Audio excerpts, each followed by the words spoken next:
Alors, mes chers frères et sœurs, pour rentrer en plein pied dans la deuxième partie de notre exhortation, dont le thème était motif de divorce, nous devons savoir qu'on est infidèle quand on ne respecte pas un contrat. On est infidèle quand on ne respecte pas une promesse. On est infidèle quand on détourne la vérité de Dieu aussi et qu'on le sorte cette vérité de son contexte pour faire des prétextes. Donc, l'infidélité est partout dans tous les domaines. Mais en tant que femme chrétienne, nous allons nous appuyer sur la Bible. Est-ce qu'une femme chrétienne a le droit de divorcer? Oui. Parce que tu as le droit de divorcer. Si tu sens que dans ton foyer, il y a de la violence physique, émotionnelle et psychologique, tu peux divorcer. Parce que Dieu ne nous a pas créés pour qu'on soit dans la souffrance, pour qu'on soit battu, pour qu'on soit maltraité, pour qu'on soit manipulé. C'est vrai que le Seigneur dit que l'homme quittera son père et sa mère et s'attachera à sa femme et qu'ils formeront une seule chair. Alors l'homme doit aimer sa femme comme lui-même, la femme doit aimer son mari comme elle-même.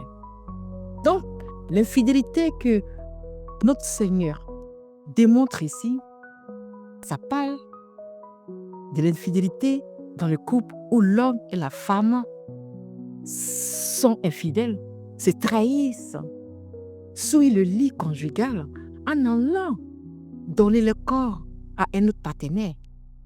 Et notre Seigneur dit ici que c'est motif de divorce. Mais il ajoute que c'est à cause de la dureté de votre cœur que Moïse vous a prescrit cela. Sinon, au commencement, ce n'était pas ici. Alors notre Seigneur nous ramène dans la Genèse. Pour Dieu a créé la femme et l'homme. Il n'y avait pas de violence. Mais quand le péché a permis que l'homme et la femme, Adam et Ève, quittent la présence de Dieu pour sortir d'Éden, il n'y a jamais eu de violence entre Adam et Ève.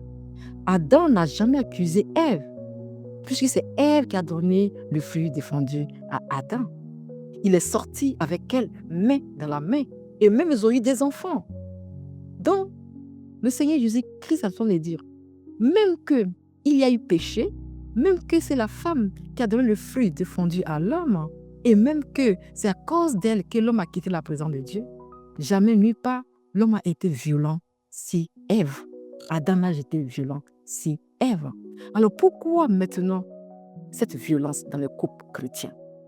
Pourquoi? Parce que à cause de, que diront-on? À cause du regard des autres. Dieu n'a pas mis une femme et un homme ensemble pour qu'ils échouent dans leur mariage. Il faut de l'amour, il faut de la compassion, il faut de la compréhension. La femme est l'aide de son mari. La femme a le pouvoir dans le couple et l'homme a l'autorité. Alors nous les femmes ne surpassons pas nos rôles. Ne voulions pas nous rendre.